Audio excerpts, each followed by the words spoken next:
ప్రేమ కథ 32వ భాగం. ఇక కథలోకి వెళ్తే, ఏంటి అంత పెద్ద కళ్ళు వేసుకొని చూస్తే భయపడిపోతానా? ఇప్పుడు మీరు ఏమని పిలిచారు సార్ అంటుంది పళ్ళు గట్టిగా కొరుకుతూ ఆ మాటకు. అభయ్ సైడ్లో కారు ఆపి కీర్తి ముందుకు వస్తూ మొహంలో మొహం పెడుతూ కీర్తి దవడలు గట్టిగా పట్టుకుంటూ, ఆ పళ్ళు ఇంకోసారి అలా కొరక్కు, ఓకే అంటూ ఒకసారి మొహం అంతా ఒకలాగా చూస్తూ ఉండగా కీర్తి కంగారు చూసి చిన్న నవ్వుతో కొంచెం దూరం జరుగుతాడు. ఈ మహానుభావుడికి ఏమైంది? మెంటల్ ఎక్కిందా ఏంటి అనుకుంటూ ఉంటుంది మనసులో. కీర్తి, నీ ఇంట్లో డ్రాప్ చేసి 1 గంటలో వస్తాను, నువ్వు నీ ఫ్రెండ్ రెడీగా ఉండండి అన్నాడు. హా అంటూ తిరిగి చూడకుండా ఇంట్లోకి వెళ్ళిపోయింది. కార్ స్టార్ట్ చేసి వెళ్ళిపోయాడు తిరిగి అభయ్. కార్ రావడం అప్పటికే గమనించిన భాగ్య, అయ్యో ఇంటికి రాకుండా వెళ్ళిపోతున్నారేంటి అల్లుడు గారు, నువ్వు పిలవలేదా అడిగింది. అమ్మా మళ్ళీ వస్తారులే, నువ్వు లోపలికి రా. కీర్తి ఎప్పుడెప్పుడు వస్తుందా అని శ్రీజ ఎదురు చూస్తూ ఉంటుంది. కీర్తి రాగానే హాయ్ కీర్తి అంటూ పళ్ళన్నీ బయట పెడుతుంది. సారీ శ్రీజ, నీకు బోర్ కొట్టి ఉంటుందిగా అంది. అదేం లేదులేవే, ఆంటీ అక్క ఉన్నారుగా, నీకు సర్ప్రైజ్. ఏంటి అడిగింది. మనం ఒక చిన్న పార్టీకి వెళ్తున్నాం. పార్టీ అనగానే శ్రీజ ఫేస్ హ్యాపీ మూడ్లోకి మారిపోయింది. హా నిజంగా? ఎస్, 1 గంటలో రెడీ అవ్వాలి అంది. పార్టీ ఏంటి కీర్తి అంటూ మేఘ వస్తుంది ఇంతలో. కీర్తి ఎక్స్ప్లెయిన్ చేస్తుంది. సరే వెళ్ళిరా, అల్లుడు రమ్మని చెప్పాక వెళ్ళకపోతే బాగుండదు కదా అంటూ భాగ్య కూడా పర్మిషన్ ఇస్తుంది. శ్రీజ కీర్తి రెడీ అవ్వడానికి గదిలోకి వెళ్ళిపోతారు. అక్షయ్కి కాల్ చేసి చెప్పడం వలన అక్షయ్ కూడా ఇంటికి వచ్చి రెడీ అవుతాడు. శ్రీ, అఖిల్, అక్షయ్ రెడీగా ఇంట్లో హాల్లో కూర్చుని ఉంటారు. అభయ్ రెడీ అయ్యి కీర్తి దగ్గరికి బయలుదేరుతుంటాడు. కీర్తి, శ్రీజ రెడీ అయి ఎదురు చూస్తూ ఉంటారు. సమయం 7 గంటలు. కీర్తి ఇంటికి అభయ్ వెళ్ళగానే అందరూ హాల్లోనే ఉంటారు. అందరినీ పలకరించి నీళ్లు మాత్రం తాగి బయలుదేరుతారు. అభయ్ కళ్ళు మొత్తం కీర్తి మీదనే. లైట్ రోజ్ కలర్ లాంగ్ టాప్తో అచ్చు ఆ రోజా పువ్వు లాగానే ఉన్నావు అంటాడు మెల్లగా కీర్తికి మాత్రమే వినిపించేలా. అని గొంతు సవరించుకొని కారు ముందు సీట్లో కూర్చుంటుంది. వెనకాల శ్రీజ కూర్చుంటుంది. శ్రీకి కాల్ చేసి పార్టీ ప్లేస్కి వచ్చేయండి అని చెప్పాడు అభయ్. అందరూ కలిసి ఫేమస్ పబ్ ప్లేస్కి రీచ్ అయ్యారు. అది పబ్. లోపలికి ఎంట్రీ ఇచ్చారు. అభయ్ చూపులు కీర్తి, అఖిల్ చూపులు శ్రీజ వైపు వెళ్తున్నాయి. అక్షయ్, శ్రీ ఒకరి మొహాలు ఒకరు చూసుకుంటున్నారు. కలర్ఫుల్ లైట్స్, డీజే మ్యూజిక్తో పబ్ అంతా కోలాహలంగా ఉంది. అందరూ 18 నుండి 30 వయసులో ఉన్నవాళ్ళు ఎక్కువగా. అబోవ్ 30 మీద కొంతమంది ఉన్నారు. కొంతమంది డ్రింక్స్, ఇంకొంతమంది డీజే మ్యూజిక్లో ఎంజాయ్ చేస్తున్నారు. వీళ్ళందరూ వెళ్ళి ఒక టేబుల్ దగ్గర కూర్చున్నారు. శ్రీ, అఖిల్ మాత్రం లైట్గా డ్రింక్ చేయడానికి నిర్ణయించుకున్నారు. ఆపైపై ఉన్న భయంతో అక్షయ్ తాగకూడదు అని డిసైడ్ అయ్యాడు. సో నలుగురికి కూల్ డ్రింక్స్ చెప్పారు. అక్షయ్ని చూసి నవ్వుతూ ఉంది కీర్తి. కీర్తి ఎందుకు నవ్వుతుందో అక్షయ్కి బాగా తెలుసు. సైలెంట్గా ఉండు కీర్తి ప్లీజ్ అంటూ మెల్లగా మాట్లాడాడు. ఏంటే మీ ఇద్దరి గుసగుసలు? అదేం లేదులే, నీకు మళ్ళీ చెప్తాను. ఈలోపు డ్రింక్స్ వచ్చాయి. జ్యూస్, డ్రింక్స్ తాగుతూ మాట్లాడుకుంటూ ఉంటారు. పబ్లో డ్రింక్స్ కొంచెం తాగేసరికి మత్తెక్కేసింది శ్రీ, అఖిల్లకు. ఆ మత్తులో డాన్స్ చేయడానికి వెళ్ళిపోయారు. అభయ్ వాళ్ళని చూస్తూ నవ్వుతున్నాడు. అన్నా మీరు వెళ్ళి డాన్స్ చేయండి. నో అని చిన్న నవ్వుతో సమాధానం చెప్పాడు. హే మనం వెళ్దాం అంటూ కీర్తిని అడిగింది. నోవే, నువ్వు వెళ్ళి గంతులై పోవే, రారా అక్కి అంటూ అక్షయ్ చేతులు పట్టుకుని లాక్కుని వెళ్ళింది శ్రీజ. శ్రీజని చూసి అఖిల్కు ఇంకా మూడ్ హైలోకి చేరుకుంది. హేయ్ కామన్ లెట్స్ డాన్స్ అంటూ ఎగురుతూ బాగా ఎంజాయ్ చేస్తున్నారు. నువ్వు వెళ్ళి కావాలంటే డాన్స్ చేయొచ్చు, నేనేమీ అనుకోను. మీరేమైనా అనుకోండి, నాకు అవసరం లేదు అసలు. ఈ పబ్లు పార్టీలు అంటేనే నాకు ఇష్టం లేదు. మీ బ్లాక్మెయిల్ వల్లనే వచ్చాను అంటూ చిరాగ్గా సమాధానం చెప్పింది. ఆపై మనసు నొచ్చుకుంది. వాళ్ళని చూస్తూ కీర్తి నవ్వుతూ కూల్ డ్రింక్స్ తాగుతూ ఉంది. కీర్తి నవ్వుతో పరవశించిపోతూ అభయ్ ఉన్నాడు. అలా గంటసేపు డాన్స్ చేసి అలసిపోయి వచ్చారు నలుగురు. వాహ్, ఏం డాన్సు, సూపర్ వేసావు శ్రీజ అన్నాడు అఖిల్. Thank you. పట్టు బాగా కాకపట్టు అన్నాడు అఖిల్. కాకా ఏంట్రా అంది శ్రీజ. జస్ట్ కామెడీ అంటూ ఏదో సైగలు చేశాడు అక్షయ్. ఇప్పుడే వస్తాను అంటూ అభయ్ అలా వెళ్ళాడు. మేం కూడా అంటూ శ్రీ అఖిల్ కూడా వెళ్ళారు వెనకాలే. హే, ఏంటి నువ్వు అక్షయ్ని చూసి నవ్వుతున్నావు? ఏంట్రా చెప్పేనా? అవును, నీ గర్ల్ ఫ్రెండ్ని కూడా తీసుకొని వచ్చుండొచ్చుగా. ఏంటి, వీడికి గర్ల్ ఫ్రెండా? నాకు ఈరోజే తెలిసింది అంటూ జరిగింది చెప్పింది కీర్తి. అంతే, ఒక్కటే నవ్వు. అక్షయ్ ఫేస్ ఎలా ఉంటుందో తలుచుకొని శ్రీజ. ఆ సమయంలో అక్షయ్ని చూసి ఉండాలి నువ్వు. శ్రీజ, అయ్యో నా వల్ల కావడం లేదు అంటూ పొట్ట పట్టుకొని నవ్వుతూ ఉంటుంది. హే, ఆపండి, ఇది మీకే ఓవర్గా లేదు? అస్సలు లేదు అంటుంది శ్రీజ నవ్వుతూ. అంటూ ఇద్దరు మళ్ళీ అక్షయ్ ఫేస్ చూశారు. ఇద్దరిని గుర్రుమని చూస్తూ ఉన్నాడు అక్షయ్. ఏంటి అంతగా నవ్వుతున్నారు అంటూ వచ్చి కూర్చున్నారు ముగ్గురు. వెనకాలే డ్రింక్స్ ఇంకా స్నాక్స్ ఏదో బ్యారర్ తీసుకొని వచ్చాడు. మాకు ఓవర్ అన్నావుగా, ఇప్పుడే మీ అన్నకి చెప్పమంటావా అంది కీర్తి. కీర్తి, ప్లీజ్ వద్దు, అలా రా దారికి. అడుగుతుంటే ఏంటలా గొనుక్కుంటూ ఉన్నారు అన్నాడు ఇంతలో. అదేం లేదన్నయ్యా, కీర్తికి డాన్స్ వేయాలని ఉందంట, కానీ నువ్వు ఉన్నావని ఆలోచిస్తుంది అక్కి అంటుంది సీరియస్గా. కీర్తి గురించి తెలిసిన అభయ్, అబద్ధాలు చెప్పకురా, ఏదో జరిగింది నా దగ్గర దాస్తున్నారు అంతేగా. ఓకే ఓకే అన్నాడు అభయ్. అదేం లేదన్నా, చిన్న కామెడీ అక్కి మీద అంతే అంది శ్రీజ. అఖిల్ చూపులు మొత్తం శ్రీజ మీదనే ఉన్నాయి.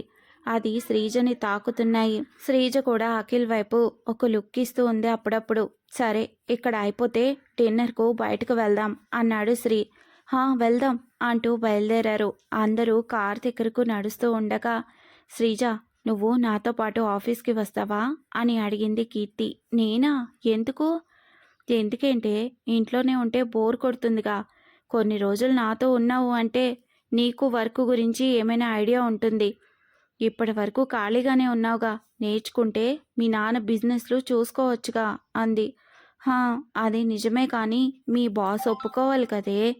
ఎంతైనా కాబోయే భార్యను అడిగితే కాదంటాడా ఏంటి అంటూ కొంచెం శ్రీజ అనుమానాలను పోగొడుతుంది కీర్తి. అది నిజమేలే అంటూ నవ్వుతుంది. రెస్టారెంట్కి వెళ్ళి డిన్నర్ చేసి శ్రీజ గురించి మాట్లాడుతుంది కీర్తి. అభయ్ ఓకే చెప్పేస్తాడు. ఇద్దరిని ఇంట్లో డ్రాప్ చేయడానికి అభయే వస్తాడు. బాయ్ అన్నా, and good night, and thank you so much for wonderful evening. It's okay, no thanks. రేపటి నుంచి కీర్తితో పాటు నువ్వు ఆఫీస్కి వచ్చాయి. పర్మిషన్ ఇచ్చేసారా? థ్యాంక్ యూ అంటూ నవ్వుతూ లోపలికి వెళ్తుంది శ్రీజ.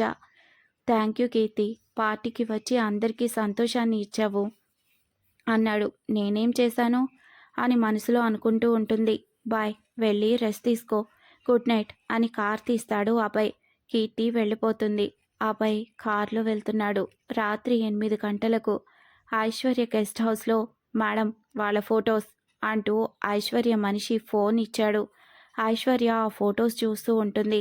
అభయ్ కీర్తి ఎదురెదురుగా కూర్చుని ఉన్న ఫొటోస్తో, కీర్తి నవ్వుతూ ఫ్రెండ్స్తో మాట్లాడుతున్న ఫొటోస్, పబ్లో, రెస్టారెంట్లో. కీర్తి ఫొటోస్లో బాగా సంతోషంగా ఉంది.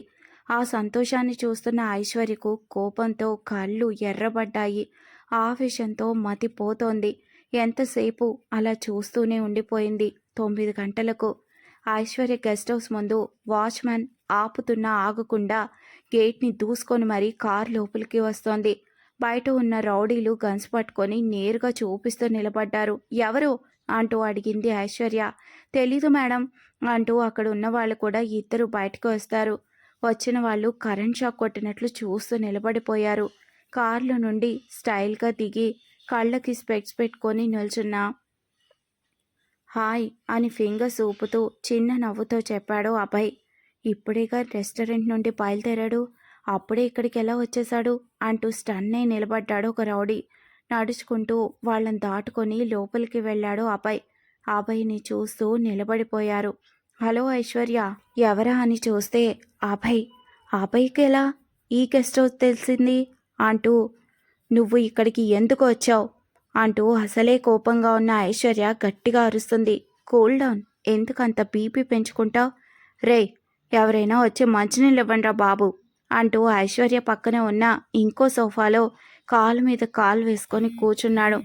ఐశ్వర్యకు చిర్రెత్తుకొని వస్తుంది ఆపై ప్రవర్తనకు. ప్లీజ్ ప్లీజ్ అంత మర్యాద వద్దు, కూర్చోవచ్చు అన్నాడు. నీకెవడ్రా ఇచ్చేది మర్యాద అంటూ ఉండగానే ఎదురుగా ఉన్న టీపాయ్ మీద ఉన్న ఫ్లవర్ వాజ్ని తీసి నేలకేసి కొడతాడు.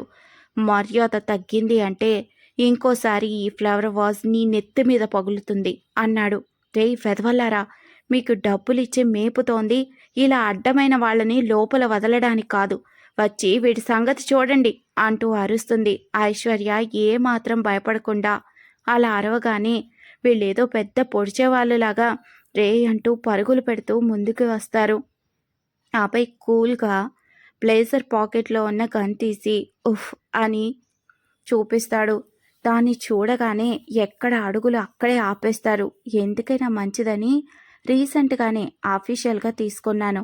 అండ్ ఇంకోటి ఉంది, అది అన్అఫీషియల్, లెక్కలు చెప్పాల్సిన అవసరం లేదు అంటూ వస్తున్న వాళ్ళ వైపు గురిపెట్టాడు. 2 బుల్లెట్స్ దింపాడు. అవి కిందకొకటి పక్కకొకటి దూసుకొని పోయాయి. గురి తప్పింది అనుకోబోతారు. తప్పలేదు, తప్పించాను. మాట్లాడుతూ ఐశ్వర్య వైపు, ఇక్కడ ఈ ఫైటింగ్ సీన్లు ఎక్స్పెక్ట్ చేసి నేను రాలేదు. జస్ట్ నీతో కొన్ని విషయాలు మాట్లాడాలని వచ్చాను. మాట్లాడేసి సైలెంట్గా వెళ్ళిపోతాను. నన్ను కీర్తిని ఫాలో చేయడం, ఫొటోస్ తీయడం అన్నీ నేను గమనించలేదు అని అనుకున్నారు నీ బడుద్దాయిలు. కానీ నేనన్నీ అబ్జర్వ్ చేస్తూనే వచ్చాను. నేను నీలాగే కొంతమందిని నా చుట్టూ పెట్టుకున్నా. కానీ ఇలాంటి వేస్ట్ ఫెలోస్ కాదు, కొంచెం నాలెడ్జ్ ఉన్న వాళ్ళే.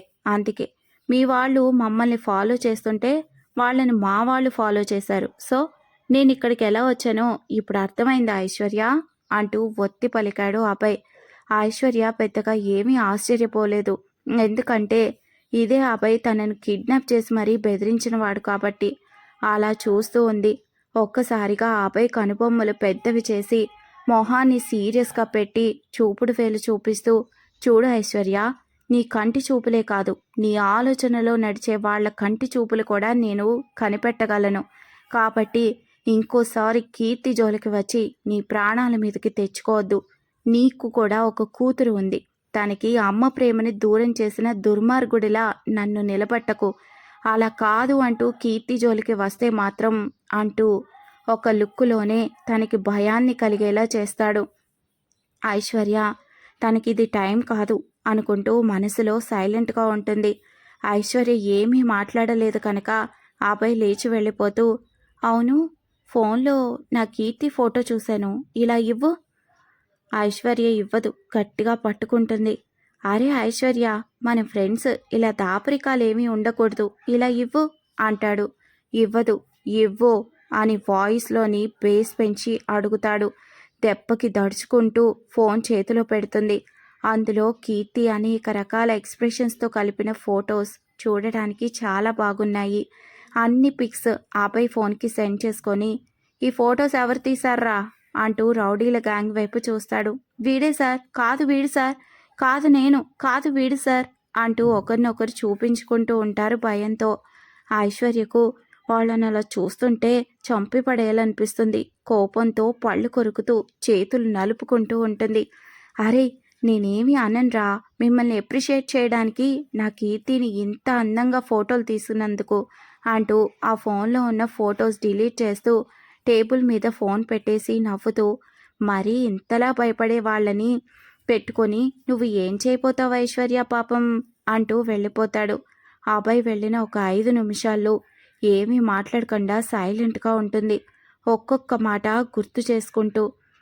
అంతే, ఒక్కసారిగా కోపంతో కళ్ళెర్ర చేస్తూ టేబుల్ మీద ఉన్న ఫోన్ తీసి కిందకు వేస్తూ కాళ్ళతో తొక్కుతూ, ఇలా మిమ్మల్ని తొక్కాలని వెదవల్లారా, ఛీ, అసలు మీరు రౌడీలేనా? సిగ్గులేదు? 2 గన్స్, ఒక మనిషి, అంతేగా మీ ముందర నిలబడ్డది, అందుకే అంత భయపడిపోతారా? మీరెవ్వరూ నాకు కనిపించకూడదు, వెళ్ళిపోండి వెళ్ళిపోండి అంటూ గట్టిగా అరుస్తూ అక్కడే సోఫాలో కూర్చొని ఆలోచిస్తూ ఉంటుంది ఐశ్వర్య. అభయ్, నిన్ను దాన్ని వదలనురా. నా కూతురికి అమ్మ లేకుండా చేయగలను అన్నావుగా, నీ జీవితంలోకి ఆ కీర్తిని రాకుండానే పైన ఉన్న నా అన్న దగ్గరికి పంపిస్తాను. చూడు, ఇంకో వారం రోజుల్లో నిన్ను ఏడిపించకపోతే నా పేరు ఐశ్వర్యనే కాదు అంటూ పిడికిలి బిగిస్తుంది. ఆపై ఇంటికి చేరుకొని కీర్తికు ఇంకా ప్రొటెక్షన్ పెంచాలని తన ఫ్రెండ్ అయిన రాజ్ సహాయం అడుగుతాడు. కీర్తి ఫొటోస్ని చూస్తూ అలాగే ఎప్పటికో నిద్రలోకి జారుకుంటాడు. Next day office. Keerthi Sreeja కలిసి తన ఛాంబర్లో మాట్లాడుకుంటూ అలాగే కీర్తి వర్క్ గురించి కూడా ఎక్స్ప్లెయిన్ చేస్తూ ఉంటుంది. రాత్రి పార్టీ వలన ఉదయం ఆఫీస్కు లేట్గా అంటే 10 గంటలకు వస్తారు శ్రీ అఖిల్. కీర్తి వాళ్లను ఆఫీస్కి పికప్ చేసుకొని డ్రాప్ చేసి నాకు కొంచెం బయట వర్క్ ఉంది, ప్రాజెక్ట్ వర్క్స్ చూసుకో. శ్రీ అఖిల్ లేట్గా వస్తారని ఆపై కీర్తికు ఆల్రెడీ ఇన్ఫర్మేషన్ ఇచ్చేసి ఉంటాడు. 10 గంటలకు ఎంట్రీ ఇచ్చిన అఖిల్ శ్రీ నేరుగా కీర్తి ఛాంబర్కు వెళ్తారు. హాయ్, గుడ్ మార్నింగ్కి అంటూ ఆగిపోయింది అఖిల్ గొంతు. ఏమైంది వీడికి అంటూ కీర్తి వైపు చూసిన శ్రీకు అప్పుడు అర్థమైంది శ్రీజ ఉండడం చూసి అలా ఆగిపోయింది అని. అలా కప్పలా నోరు తెరిచింది చాలు, ముందు ఆ నోరు ముయ్ అన్నాడు శ్రీ అఖిల్కు మాత్రమే వినిపించేలా. అఖిల్ టక్కుమని నోరు మూసి హాయ్ గుడ్ మార్నింగ్ అన్నాడు. గుడ్ మార్నింగ్ అన్నయ్య అంది కీర్తి. అన్నయ్యనా, వరుసలు బాగానే కలిపేస్తున్నావే అంది శ్రీజ. అంతేగా, వరుసకు అన్నయ్యనే అవుతాను అన్నాడు. Good morning Sri sir. Good morning Keerthi. Hi Sreeja. Hi Sri garu. Garu అవసరం లేదు, జస్ట్ కాల్ మీ అన్నా. Oh so sweet, thank you అన్నా. మిమ్మల్ని కూడా అన్నా అనే పిలవనా అఖిల్ అన్నా అంది. వాట్, నో నో, అలా ఎలా పిలుస్తావు అంటూ టెన్షన్ అవుతాడు అఖిల్. ఏమైంది అంటూ ఒకరి మొహాలు ఒకరు చూసుకున్నారు కీర్తి శ్రీజలు. అపే, వాడి ఉద్దేశం అపైని ఆల్రెడీ అన్నయ్య అనేగా పిలుస్తున్నావు, మళ్ళీ ఇక్కడ కూడా అన్నయ్య వద్దు అని. అప్పుడు వరుసలు మారిపోతాయి, దట్స్ ఇట్ అంటూ కవర్ చేశాడు శ్రీ. హో ఓకే, కరెక్ట్. సో మీరు అఖిల్ అనే పిలవండి. ఓకే సార్, ఈ ఫైల్ ఒకసారి చెక్ చేసి ఫైనల్ చేయండి, తర్వాత అభయ్ సార్కు చూపిద్దాము. ఓకే కీర్తి, నేను చెక్ చేసి చెప్తాను. అవును, మీరేంటి శ్రీజ ఇక్కడ అని అడిగాడు ఏదో గుర్తుకొచ్చిన వాడిలా అఖిల్. అవును, నేను అదే అడగాలనుకున్నాను. ఇంట్లో ఉంటే బోర్ కొడుతుంది అండ్ ఇక్కడికి వస్తే కొంచెం వర్క్ నేర్చుకుంటాను, డాడీ బిజినెస్లు చూసుకోవచ్చని అంది. హో, మీకు ఓన్గా బిజినెస్లు ఉన్నాయా? AC production company. Oh very good. మరి మీకు అన్నయ్య తమ్ముడు ఎవరూ లేరు, సింగిల్ గర్ల్. తెలిసి కూడా అడిగావా అన్నాడు శ్రీ చిన్నగా. Okay okay, you carry on and all the best, work బాగా నేర్చుకో అంటూ అక్కడి నుండి కదిలారు ఇద్దరు. ఆపై తనకంటూ అమ్ము జ్ఞాపకాలతో ఒక ఫామ్ హౌస్ ఉంది. ఎప్పుడు అమ్ము గుర్తుకొచ్చినా అక్కడికే వెళ్తాడు. కీర్తి పరిచయం కాకముందు వరకు అమ్ము సమాధి కూడా అక్కడే ఉంది. ఇప్పుడు అదే గెస్ట్ హౌస్కి వచ్చాడు.